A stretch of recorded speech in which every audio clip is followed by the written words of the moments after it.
Black Politicians TV, man. Who we got with us today? Well, you already know, man. Ceejay the Nupe, man, the big OG. How you doing there, my brother? Man, I'm coolin', man. Blessed, man. God woke me up today. Got to see my boy. So, you know what I'm saying? Favor for a favor. My boy called me down here, said he got some shit for me. So, wanted to come check him out. First time being on Black Politician. So, glad to be here, you know? That's good, my brother, man. What you eat today, man? Man, honestly, I have not ate today, man.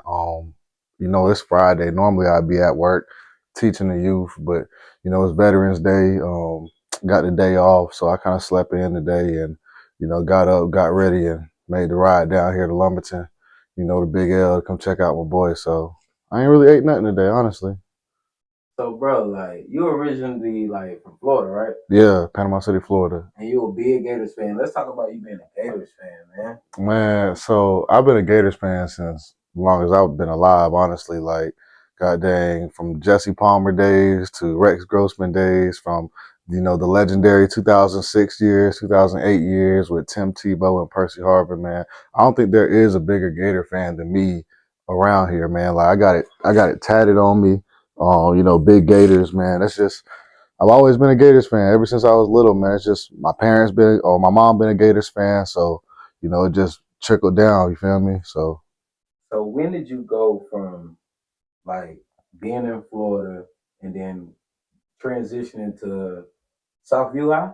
yeah, so my people was military, so I've always been, moving around, things like that.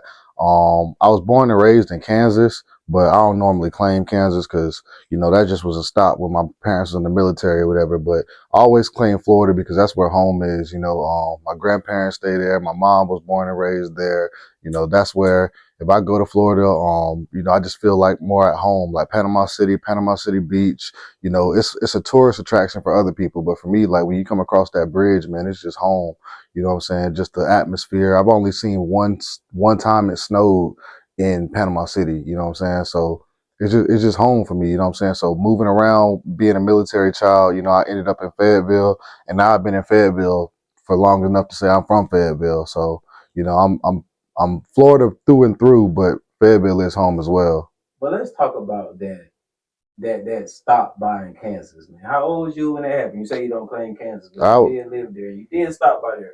How old was you that when that happened? Shoot, I was just born. It was just kind of a stop. So like, my mom was stationed in Kansas. She had me, and then we was there briefly, probably not even 2 years, and then I was going off to the next spot, going back to Florida. You know what I'm saying? So that's why I don't claim it, because it's not really home for me. I can't tell you nothing about Fort Riley, Kansas, where I was born at. Mm-hmm. So after you left Southview, like you ended up going to Fellow State. Like, how was your freshman year? Let's talk about your transition. Okay, so if we're gonna talk about that, let's just take it back just a little bit. When I graduated from high school, I really didn't have a plan, honestly. Like, everybody talks about, what is your plans after high school, things like that. I honestly didn't have a plan. I was just kind of going with the flow until I really had to sit down and think, like, what's my next step after graduation? I thought about going to the University of Florida. I thought about going to the University of Central Florida. My main goal was just to get back to Florida, but SAT scores wasn't where they should be, things like that. So I started looking a little smaller. I thought about UNC Charlotte, thought about Campbell, things like that. Didn't really want to have to take the SAT again, so I really was about to settle for Fayetteville Tech and just try to find my way and then maybe transfer somewhere else until one day, like, came home. My mom was like, "Why don't you try Fayetteville State? It's right down the street. You can still live on campus, get the full HBCU experience, come home, wash your clothes, do whatever you need to do, and it's right down the road." So I was at that point, I was just kind of like just drained out. Like, man, whatever. It is what it is. Let's try it. Ended up coming to Fayetteville State through a summer program called the Rise program. Met some folk, had a good relationship with some people. Joined the Bronco Mile program that they had for, Was that still freshman year? yeah, we had the Bronco Mile. Like, when did the Rise turn into the cheer program, or like what was the difference in the two, or like so what program? Like, basically break down what program you was in. Could you speak on your SAT scores and such like that? So break down the program that you was in, how you was able to get in Fayetteville State at that time. Okay, so a lot of people don't know. I don't really remember my SAT scores. I just knew they wanted me to take it again to improve my scores to get accepted into bigger colleges, things like that. So I joined this program called the Rise program. The Rise program is for anybody who was interested in science, technology, engineering, math type majors, things like that. A lot of people don't know the cheer program was actually a program back in the day where they had to be accepted in the cheer program because of their low scores, and then take classes during cheer to boost their GPA or start a GPA to be accepted into Fayetteville State.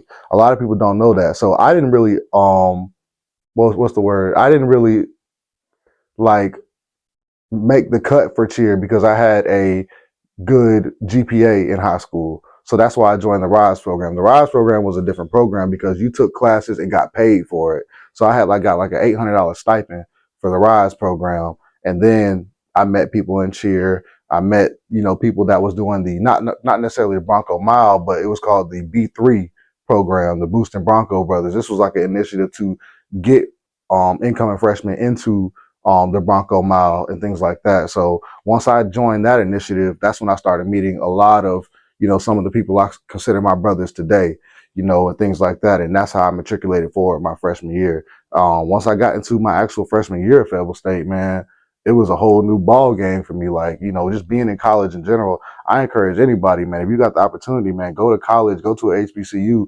experience what they have to offer. Because, these clubs, these organizations, you'll meet people that become your lifelong friends, brothers, partners, whatever you want to consider. So, speaking on like the organizations and clubs and things that you joined, but it started with the Rise and B3. You said people that you met and brothers that you still consider friends to today. To today, excuse me.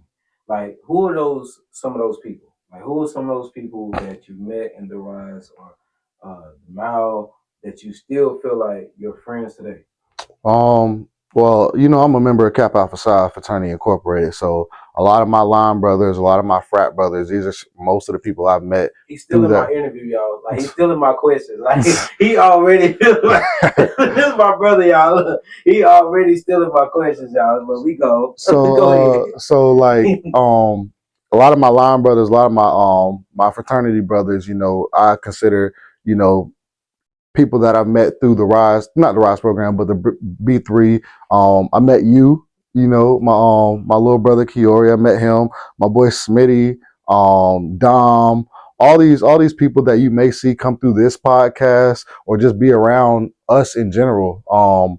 Have all met through college, and we just have been people of like-mindedness. You know what I'm saying? Like, we all have different qualities that make us separate, but things that bring us together as well. That's why we kind of mesh as well as we got. So, just people like y'all, you know what I'm saying? Like, y'all kept me grounded. Like, you know what I'm saying? Even with me and you, we stayed on the same hall, in Renaissance, you know what I'm saying? So to take it back, and we're going to start, we're going to go in my direction. Take it back. So everybody know that you was like one of the high school best dressed. Man, what's some of your favorite sneakers? Man, I got so many sneakers, man. Honestly, I really don't have a absolute favorite sneaker, but if I really want to consider one of my favorite all-time sneakers, I got two that really pop in my head right now. Is the Do the Right Thing 3s and the Fonte Montana 9s. Those are like two of my top favorite sneakers right now, that if I could have those sneakers back, I would pay almost any amount of money to get those back. So being a B3 mentor, did being a Kappa man make you a better mentor, or was you a better mentor before being a Kappa man? I would say B3 taught me how to come out of my shell a little bit more, meet more people, things like that. But being a Kappa, it taught me how to do a lot of things like public speaking, things like that, not being able to talk in front of large groups, not be like, things like that. So they both play a different part of like, my matriculation as, stepping out as a man, you know what I'm saying? But, they, like I said, Kappa teach me how to, be more public speaking, be more out and open, B3 taught me a passion of, just wanting to be a mentor, wanting to help, younger males matriculate into, the people they want to be. So as you was becoming both of those, a lot of people respected you for a total different reason, and that's fatherhood. You was a young father. Mm-hmm. Let's talk about the age and the timing of you having your beautiful baby girl. So I had my daughter when I was 18. My daughter was conceived when I was 18. She was born when I was 19. This was when I was a freshman in college. So right after high school, jumped off the porch, came in a Fayetteville State, met a nice young lady, did some things, ended up having a baby. And it just kind of helped me. And where did those things take place? Was that New Res? Was that oh my God, you asking for location? Shoot. I was just joking. But yeah, but most definitely, like, that helped me mature into a man quicker, because I had to realize, like, I don't have just me to look after anymore. I got a young one I got to support. You know what I'm saying? She's gonna be growing. My daughter's about to be 10 in like 2 weeks. So, you know what I'm saying? So it's been a long road, but now it's like I look at things different. I had to sacrifice a lot of things. I couldn't go out with the boys all the time. I couldn't spend the type of money that the boys, always wanted me to at the time, because I had a young one that I had to feed. You know what I'm saying? So it definitely made me mature a lot faster. So that's what I will say about having a daughter at a young age. So during your time, and a lot of people want to say that you wasn't handpicked. A lot of people want to say that, man, Ceejay mom was a red. It ain't nothing bright about Ceejay. Ceejay couldn't bring nothing to the table. What did Mr. Ceejay Ellis bring to the table for you? You feel me? For Cap Side to say, hey man, I see him. Like, because a lot of people want to say, like, that okay, he wasn't handpicked. He probably had, people swindle him in and say, okay, let's put him in. No. Let's speak on your hard work, your dedication, your flyness, your mentorship, everything that brought to your resume for Kappa Alpha Psi to receive your resume and approve your resume. I think it's just really about your passion, your drive. Like most people don't know, I crossed Kappa way before a lot of people, really got onto the wave. So I crossed Kappa spring of 2014.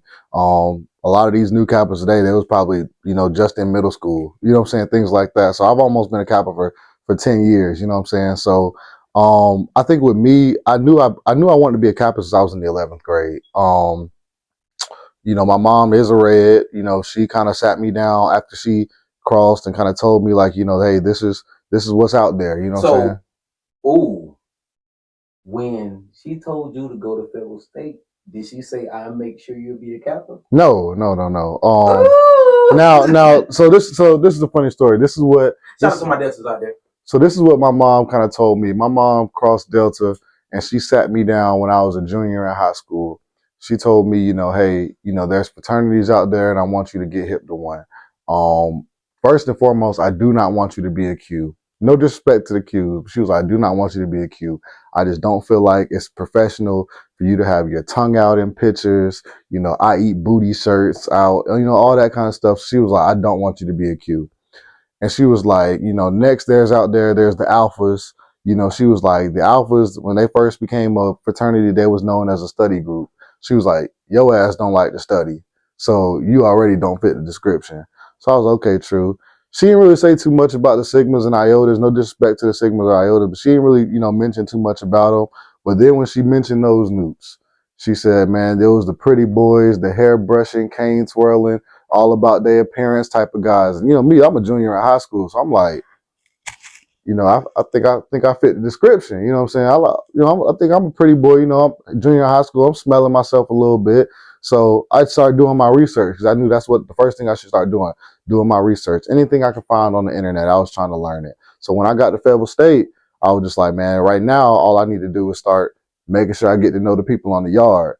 Started doing my leg work, you know, started meeting some of the guys, some of the people that was in the Bronco Mile program, they was interested too. That's what I was saying. So in the criminal world, we speak on this. We're years past and we're adults now. Who recruited you? Like in the college world, and now we, you know what I'm saying, in the capital world, like, you know what I'm saying, we can talk about this now because it ain't like y'all, it ain't no criminal activity. Yeah. This is a positive, divine nine organization, and the Capitals was running the yard at the time. Yeah. So we're talking about excellence. So I just want to know who recruited you. Who said, yo, see that you're gonna be a new. Honestly, nobody really recruited me, but they will. I can. What I can, y'all. No, gotta cap y'all. Look, this is the comment. We going crazy in the comments, man. But what I will say is a lot of the people that I was around really made it appealing to me and made me want to be like, I want to be like them. You know what I'm saying? So yeah, you got your ETs, you got your Bobbies, you got your Tysons, your Jarretts, you know, your Knicks, things like that. Those are like, oh, so now he's dropping names.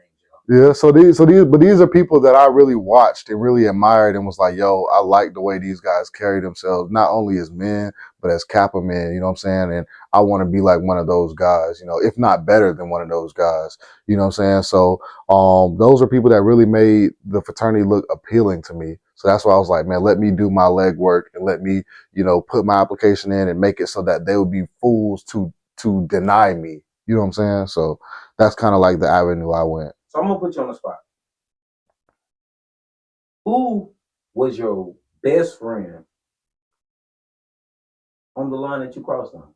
And I want to say a hidden best friend, not your public best friend, but a nigga that know that, like, yo, you know we tighter than me and such and so. Yeah, I'm putting you on the spot. Who your private best friend on that line? Now, you know I love all my line brothers, but one thing I can... We got to cap it. Look, we put in comments. But one thing I can say is the Travises are definitely my boys. Travis Herndon and Travis Michael are definitely my boys.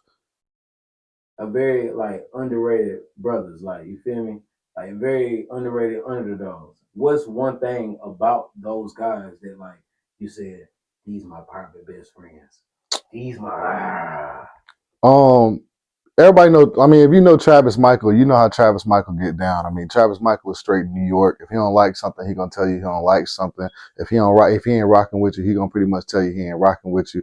Travis Michael just keep it real. You know what I'm saying? Like, you know, a lot of people, some people call him the ghetto Trav. You know what I'm saying? Because Travis Michael keep it real, and that's my guy. Like Travis Michael may be hard on some of these niggas out here. Like he really might press up on some niggas, and I can really be one of those guys that really like break Travis down and be like, bro, like you're still a softie at the end of the day, my guy, because he can kind of get with me. You know what I'm saying? Like that's our 10-fold relationship. He's my 10, I'm the foe.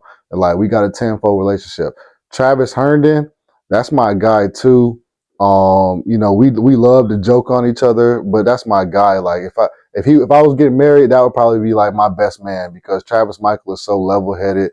Travis Herndon is just so level-headed. He's just my guy. And then, you know, you got Lauren. And Lauren has always been the cool guy. You know what I'm saying? So I love all them guys, man. I can tell you a story about all of them. Lauren is like your third private best friend? Probably so. Okay. Everything happened in threes. Like you say fours. Four is a great number.